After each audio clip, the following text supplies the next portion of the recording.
Midwest Passage. Check it out. I'm Rob.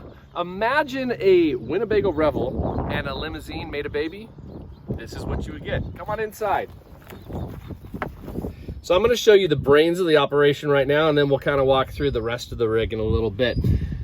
So right now, everything on the entire rig is turned off on the back of the vehicle. You have no power to your pumps, you have no power to your lights, you don't have power to anything. That's because this light is not turned on. Push this button, now you have power to everything. So if I have a renter that says, hey Rob, I can't turn on anything, nothing's working, it's probably because they accidentally turned off the battery.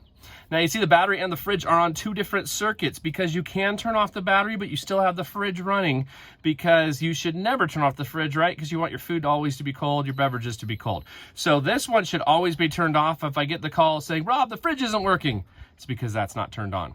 So both lights should be turned on blue unless you're leaving for a very long time, but to be honest, you're probably not doing that, so all the lights should always be on. All right, so we'll hit the guts.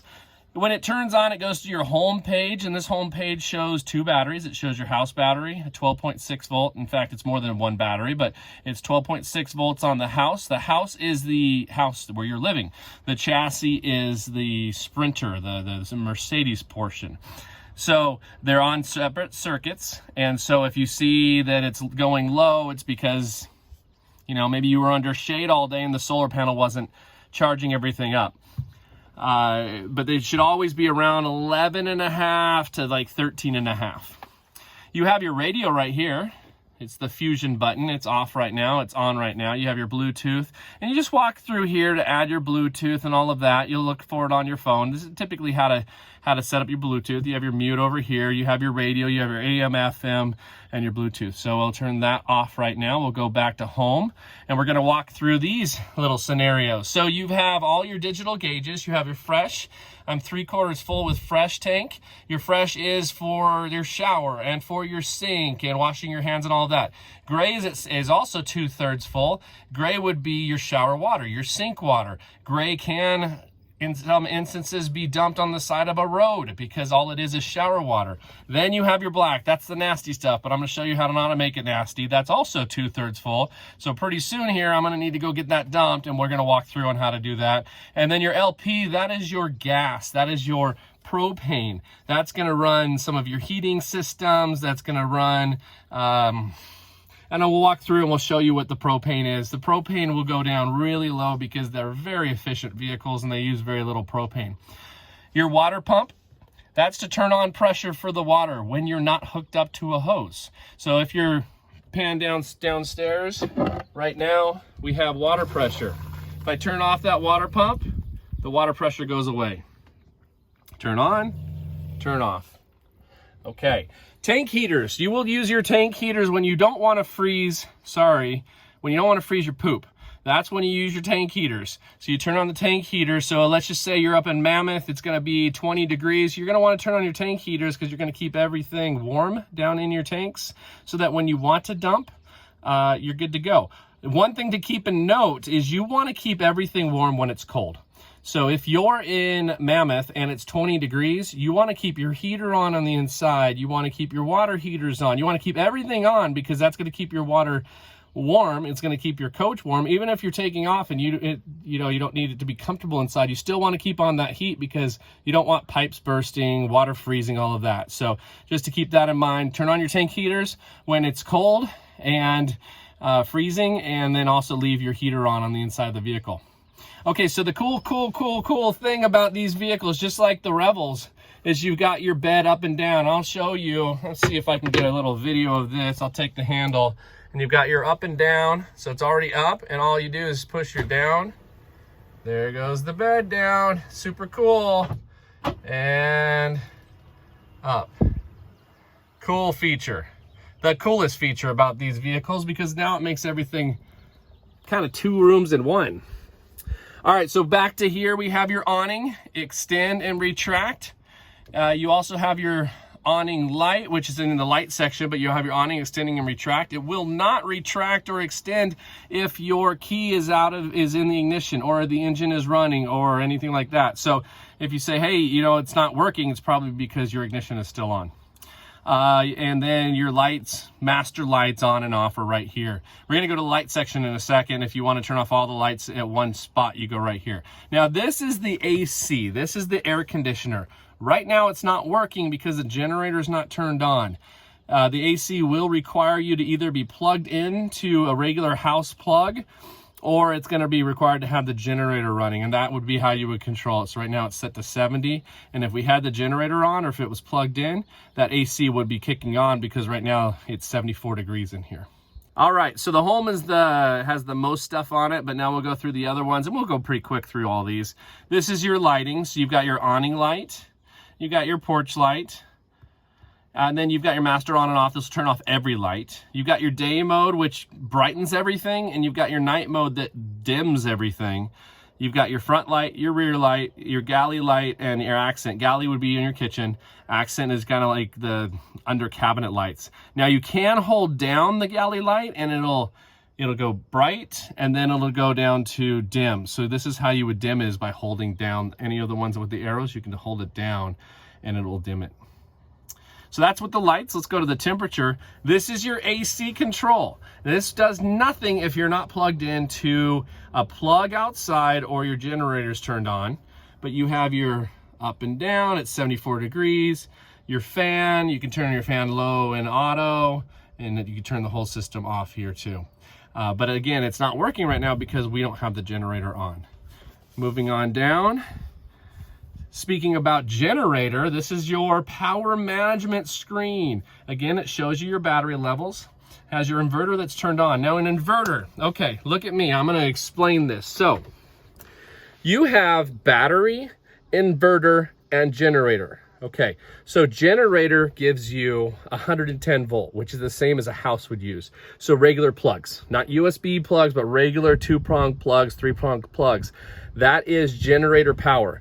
So big things like microwaves, stove tops, big ticket items, air conditioners, they all require 110 volt. Okay, so you get that two ways.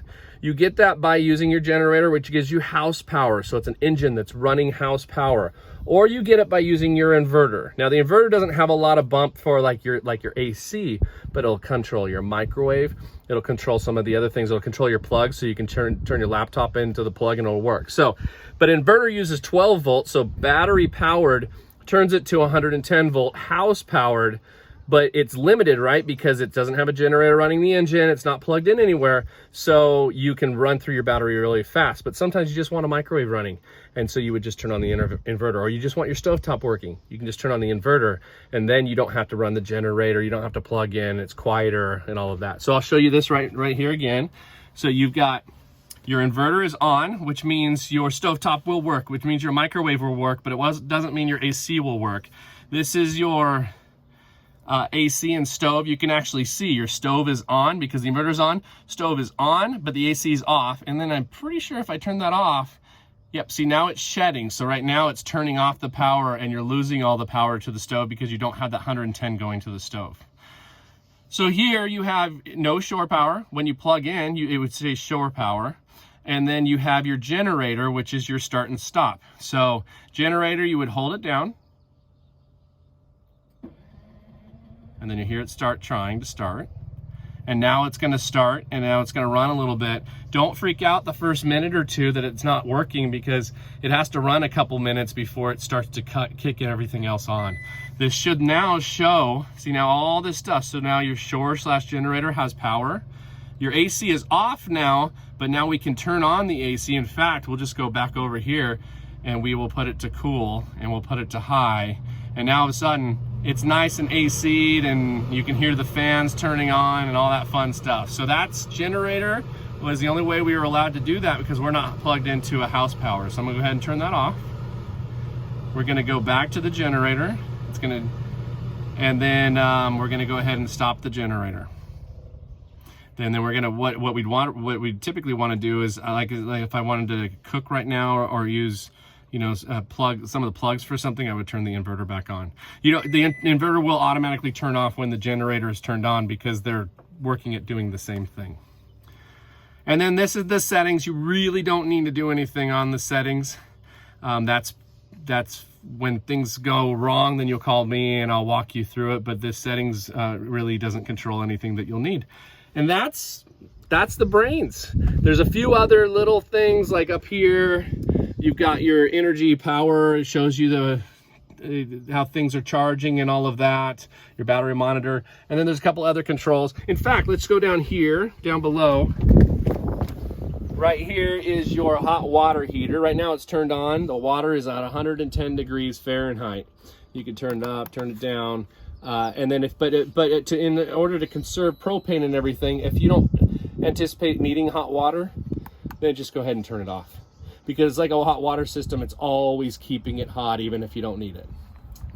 That's about it in the front. We'll walk through the back.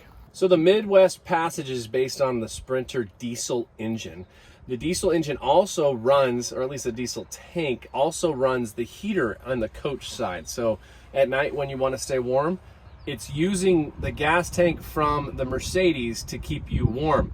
So you want to make sure before you go to your campsite that you have some gas in your fuel. Your fuel is full, or fuel is half, or at least a quarter. Otherwise, it'll turn off because it doesn't want to. The vehicle doesn't want to leave you stranded. So just make sure you put in diesel, of course, diesel in the engine of the vehicle so that you can run the heater. This is how you control your heater. So you'll press the button down because it's turned off right now. So right now, the ambient temperature in the rig is 74 degrees. Now, if you press it one more time, this is where you'll control your heat. So you can turn it down. They are very efficient. If you're comfortable with 65 degrees, you'll probably set it to 60 degrees. If you're comfortable with 70 degrees, you'll probably set it to 65 because you do get fairly warm. But that's basically the only thing you have to do to keep yourself warm inside. Now, to cool you down, I know the Revel, which is a very popular platform, does not have an AC on a lot of their vehicles because the Max Air is so efficient. This is your fan, this is your vent, and it'll suck a crazy amount of air, hot air out of the vehicle. So if you're in a place where you don't want to run the generator, where you aren't plugged in, this is your lifesaver because it'll pull out a ton of power or a ton of heat out of the vehicle. Sometimes you want to open a window because it's pulling so much air out. Fan on, fan off, vent closed and open. And you know, it's self-explanatory. Just press buttons and get it to go. You have your light down here. This is the bathroom light. Remember how I said the plugs on the lights are all separate, and this is the only one that has its own dedicated switch because you don't want somebody else turning off your light for your bathroom. That's an important switch to have. So this one, you have your manual right there. Speaking of bathroom, let's walk into the bathroom real quick. This is a cool rig because it has a double open bathroom, gives you a ton of room. Let's see if we can kind of move it around. Perfect. Let me squeeze on in here. For a van, this is a cavernous shower room. I have never seen in a van a shower room this big. Normally you're kind of maneuvering around the toilet and there's no room and there's no sink. This has a sink, it has a toilet, it's a pretty impressive shower room. You do have your curtain, keep some water out, but basically it's very simple to use. This is your shower head, this is your on and off. You have a little place that you can put it here, or if you're a big guy like me, you might want to sit on the toilet and go European and wash yourself that way. But this is your controls, hot and cold. This will also control up here if this valve is turned on. So these are your hot and colds right here. It's a wet bath. Do not worry. Soap can go everywhere. Close the doors clearly and use the shower curtain. But like I said, it's a pretty big shower in a van. It's pretty cool. Welcome to the kitchen. So you got your sink. We already kind of went over your sink earlier. I know that some people may think this is a cutting board. It's not. It is more of just a countertop. So please use the cutting boards. It will scratch with a knife. This is your induction cooktop. Now, a lot of people haven't used induction cooktops, especially in America. It's very common in Europe. Right now we have power on. This needs to have either the inverter turned on. Remember, we were talking about 110 volt, 12 volt. It needs to have either your inverter turned on, which turns a 12 volt into 110, or it needs to be plugged in to like a house or a outlet, or you need to have the generator on. Those three ways are how you're going to be powering this up. It also requires special pots that have metal on the bottom, not aluminum. So if it's not cooking for some reason because you brought your own pot, it's probably because you have an aluminum or copper or something to that effect, because it does require the metal to heat it up. But it's very efficient, but it also uses a lot of power. So if you're cooking a bunch, it's going to use a lot of power, especially in the evening. So basically you have your temperature you can set. I can't really see it from where I am. So you've got your heat, your temperature, plus, so right now it's heating, but right now it knows it doesn't have anything metal on it, so it's gonna be erroring out. But that's how you would be turning it on, setting your temperature and everything. And then you would just turn it off when you're done. And probably to conserve power too, if you're not using something that requires 110 volt, then you probably want to turn off your inverter, because your inverter will draw some power and it will be depleting your batteries. Down to the refrigerator, super efficient refrigerator. This runs off a 12 volt. You do not need any sort of generator. You do not need any sort of power source or anything other than the sun that is charging your batteries. You have a freezer up here. This is very, very cold. There's a dial way in the back. I normally set it to 6 or 7. If you set it to 9, it will probably freeze your water. Like I said, super efficient, but it's always on unless up here you forgot and you turned off your refrigerator button. So I think I've had one of my Revels for 2 years, and I don't think the refrigerator has ever been turned off. We always leave the refrigerator on. It's always going to keep cold, and it'll keep the mildew and everything out of it too. And then you just have, you know, little drawers here and there. They all, be careful, these things, they always break. I don't know why they haven't made them more robust, but just smooth on the drawer openings, closings. If you don't slam them, they're gonna last forever. And that is pretty much the kitchen. So the other cool thing about the Midwest Passage is you have the bed that goes up and down, but then they've already set you up with an entire place to sleep down here. We've had some inquiries where people have asked, can you sleep more than 2 people? Potentially yes. There's not extra seat belts. There's just 2 seat belts in the front. I know RVs don't really have rules about seat belts in the back. That's going to be up to you. But technically, you could probably fit somebody in here. I know I fit myself and my wife and my 2 kids, but it was really cramped. One of them was sleeping under here. One of them was sleeping in the front. But you do, and that was on one of our other rigs, not with these nice, comfy couches. You can stop the bed halfway, but then again, it's going to be harder for you to get up. So we'll leave that up to you. But the other cool thing is you have a living room in here. We also have a TV. Your TV runs off of your inverter, so it's a regular plug, right? So you need your inverter to be running, or you're plugged in, or the generator's running. And it's a typical smart TV. Just log into your favorite streaming and watch TV. But the very most important thing about the TV is, yeah, you have a TV, but you need, with great things, requires great responsibility. So when you're watching a TV, I would recommend always having it up against the wall, because then you forget, you can move up to the front, you go to put down the bed, it smashes the TV. So I would recommend just always having it flat against the wall. If you wanted to pull it out, it has a little tab down here, and then you can pull it and move it around. I would just recommend anytime you do that, as soon as you're done, immediately put it back, latch it, and then the bed can come down. That's the most important part of the TV. If you don't want to worry about it, then just don't pull it out. Behind the TV, which you really don't need to have this control here, but this is your backup power for your stereo. So if you wanted to control the stereo in a different place, you would control it here. You've got USB plugs everywhere. You also have another backup controller back here. It communicates with the front master controller. You have all your lights, you have your bed up and down, more lights, your generator start and stop, which is kind of a critical one. If you're running your AC, you're in your bed, it's nice and cool, and now it's nighttime and your generator is still running, you can turn it off from being in the bedroom. You also have your stereo control here. So you have 3 different places where you can control your stereo, your settings, all the other things. So this is just a remote panel for the main panel. That's essentially everything back here. And go. So the windows are full open windows, which is kind of cool on these. Now this is on a magnet. This isn't how you open the window. You saw how I opened the window on the back. So lock, unlock, pull it, open. And then if you ever wanted to bring this open, it's on a magnet. It's a pretty strong magnet. You can open that all the way. But the biggest thing is making sure this isn't getting jammed when you're trying to close it. That way, make sure this is already closed, and then you're pushing and locking.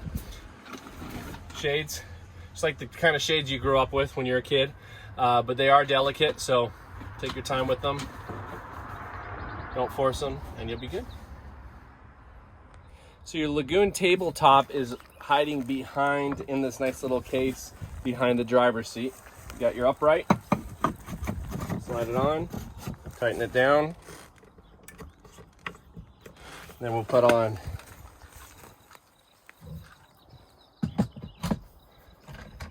and when you tighten it, you can tighten it, and then you can press the button, tighten, press the button, however you want to do it. Get it out of the way for the countertop, right? I'll loosen it because I want to spin it. There's the heavy part. Throw it on, tighten it, and you're all set. You can move wherever you want, tighten it. You can move it up and down, height-wise. That's your Lagun. And then the opposite to put it back behind the driver's seat. Okay, we're finally to the exterior of the vehicle, which is the unfun part, your toilets and your dumping. Here we go. We're gonna walk around. The door is motorized.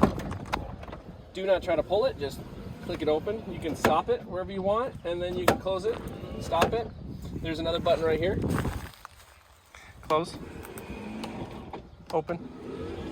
And then there's another button in the center console of the vehicle.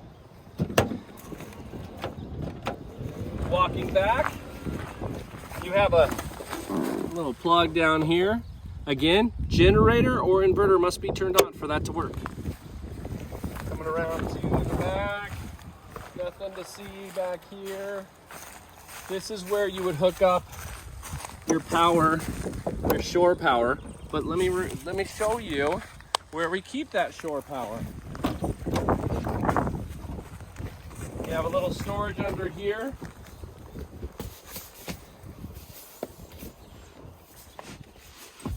Move this to the other side, and you've got your storage.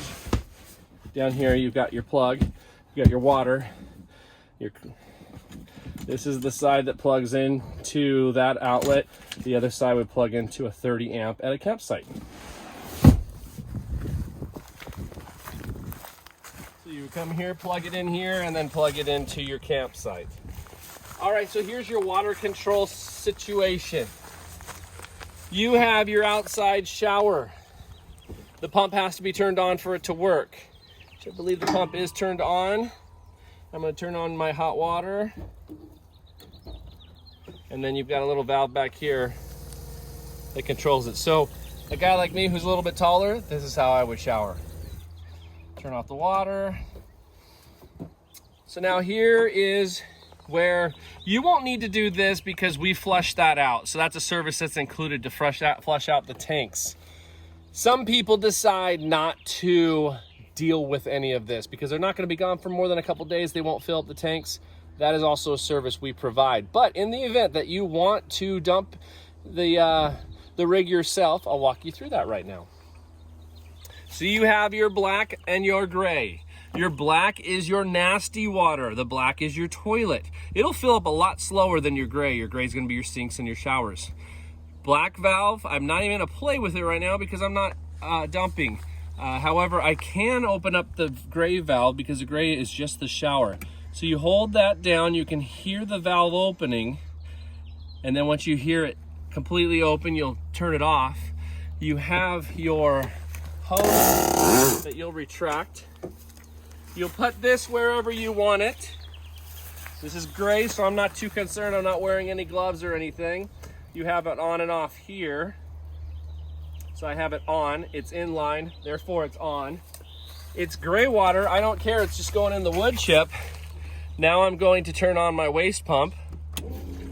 And if you go back over here, you'll see your shower water coming out. Gray water rinses black water. So when you're dumping, you typically will, not typically, you will always dump your black first, and then you'll dump your gray. So you'll come back over here. I'll turn off the pump. I would have my gray valve closed. I would have my black valve opened. I would turn on my waste pump and let the black completely empty. Then I would close the black valve, I would open the gray valve and empty the gray, because then that's gonna clean up all of the yucky that's in the hose. See, no hands, didn't touch anything. Just make sure that everything is secure when you're dumping everything. Now to retract this hose, you'll just press the retract button and then kind of feed it so that it goes kind of backwards and forwards so that it doesn't get bound in one place. You may have to do it a couple times if you didn't do it, but it looks like I got it first try. And that's your blacking and your gray. That's the yuck stuff, but it's not too hard. So to open and close, flip these open, twist them, pull them down. And just look to see how you're gonna be closing them. It's a lot easier than fumbling later on because they will go all the way around. So I would start there. I would remember which way they go, close it, and then lock them closed.